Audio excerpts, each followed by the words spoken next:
Merci, Monsieur le Président. À mon tour, je remercie les organisateurs de cette deuxième édition de ce forum qui, je pense, aujourd'hui, donc, lors des discussions hier et qui continue aujourd'hui, donc, prouve qu'il y a une réelle nécessité, un grand besoin de se pencher sur cette partie du monde et la nécessité aussi, donc, de la voir autrement que comme on l'a pu aborder auparavant. Il est certain que pour moi, donc, intervenir après tous les brillants intervenants donc, qui m'ont précédé, c'est d'abord donc un jeu périlleux pour deux raisons. D'abord, je me retrouve donc avec une intervention qui a été complètement donc charcutée de part et d'autre, puisque donc bon, chacun est parti donc avec une partie donc des éléments sur lesquels donc je souhaite revenir. Et deuxièmement, donc, il y a la contrainte du temps qui fait qu'il est certes difficile d'évoquer tous les points sur lesquels donc on peut aujourd'hui se pencher. Quand on parle de l'Atlantique, j'ai beaucoup entendu donc depuis hier qu'on raisonne encore en termes de zones et d'océans. Donc j'ai envie tout simplement donc de dire que peut-être il vaut mieux donc aborder cet espace comme un monde. C'est le monde atlantique, puisque donc il est pluriel, il est multiple et il est donc aussi il a un caractère donc complètement hétérogène. Donc l'hétérogénéité de l'espace atlantique est importante donc à relever et elle doit être aussi donc elle doit être prise en charge ou en considération dans toute approche d'analyse pour l'avenir.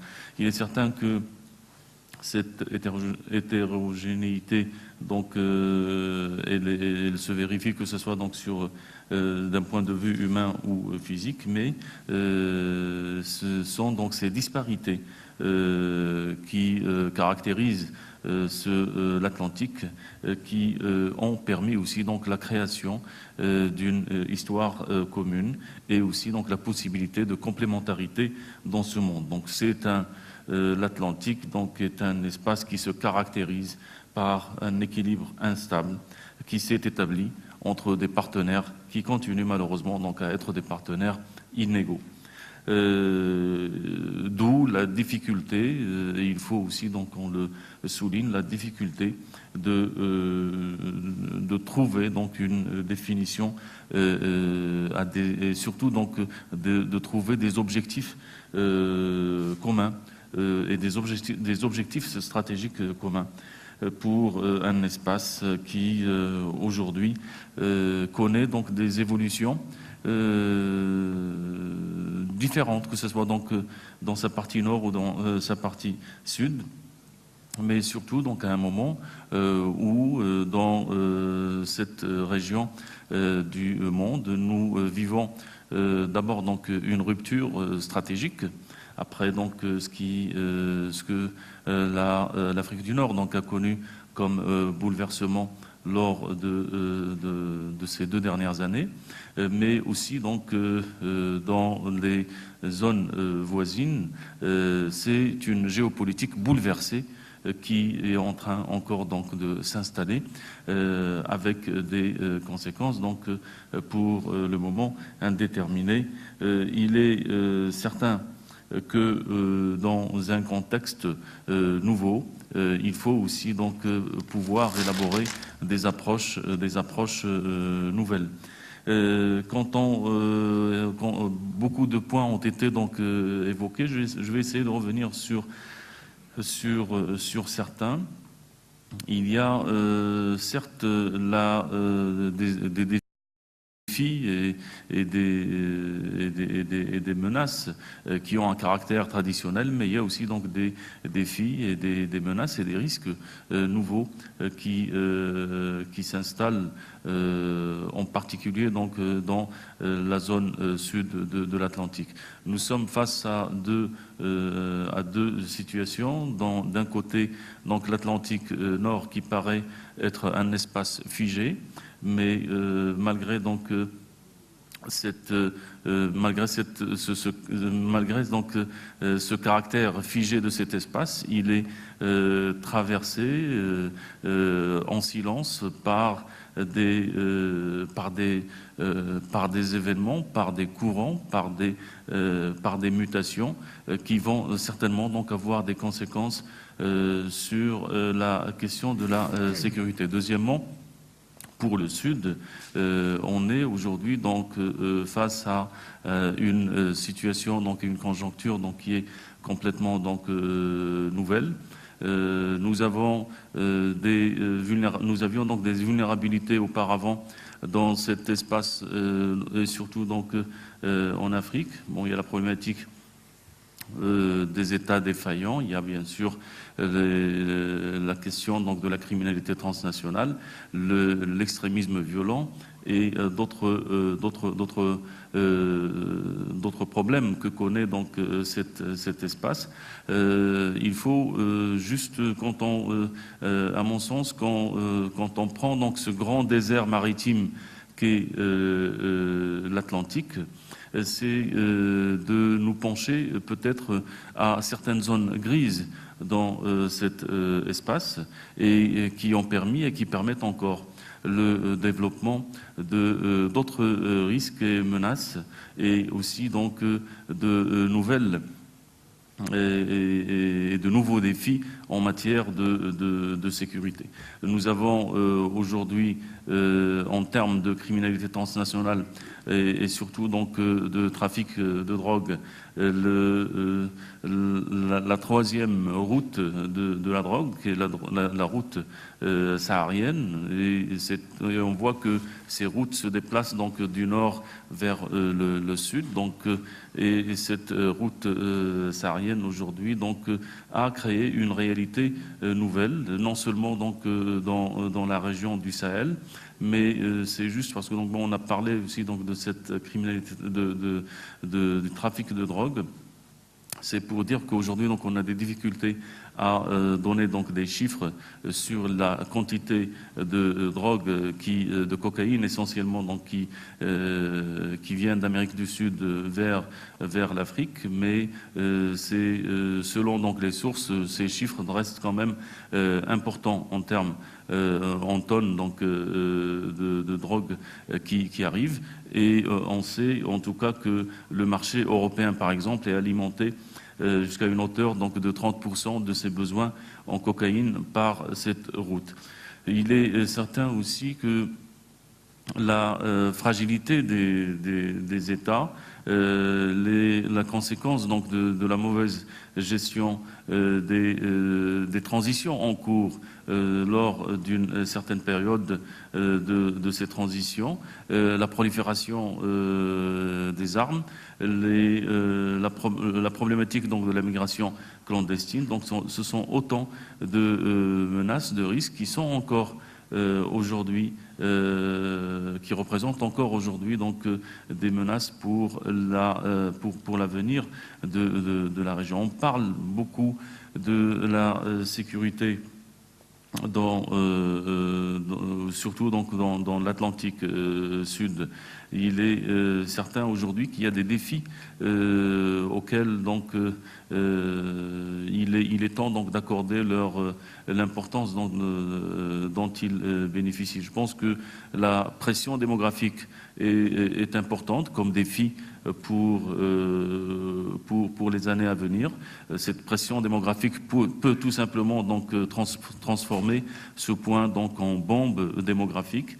Il y a la problématique donc on parle beaucoup de la question donc écologique, mais je pense que il est temps de prendre donc l'écologie et cette question comme risque, le risque écologique.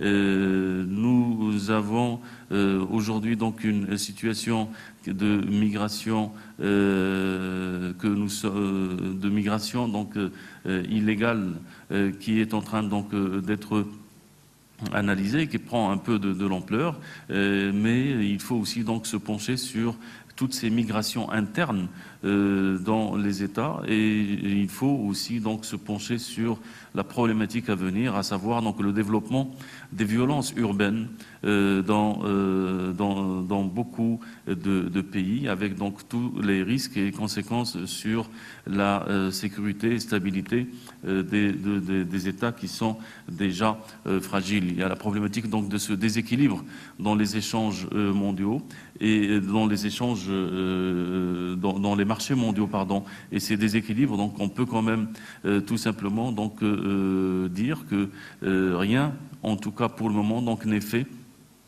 pour rétablir donc une relation donc qui peut être bénéfique pour le Sud.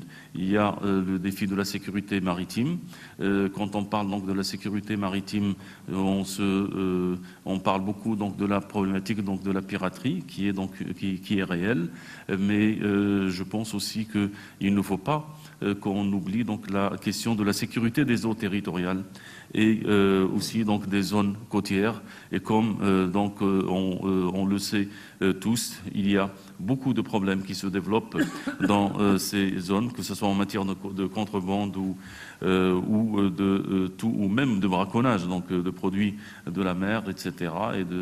Donc ce sont si vous voulez, donc des éléments qui aujourd'hui donc nous poussent à aborder cette question ou ces questions de sécurité en Atlantique par des approches diversifiées et aussi donc des stratégies diversifiées, car on n'est pas donc face à une zone qui présente les mêmes besoins en matière de sécurité, mais aussi donc un grand travail qui doit être fait.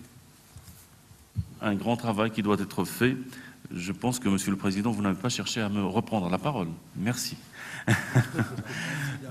Un incident. Donc, je le prends comme incident et je récupère ma voix. Donc, et je vous rassure, je ne vais pas trop tarder. Donc, je vais essayer d'arriver donc vers vers la fin un peu de cette brève intervention. Donc, quand on se penche justement donc sur cette sécurité maritime, il y a, même si aujourd'hui donc on parle du Pacifique et que donc le 21e siècle donc sera le siècle du Pacifique, il est certain aujourd'hui que des enjeux stratégiques et des enjeux économiques sont en train de basculer vers le Pacifique, mais je ne pense pas que l'Atlantique donc va perdre de son importance stratégique.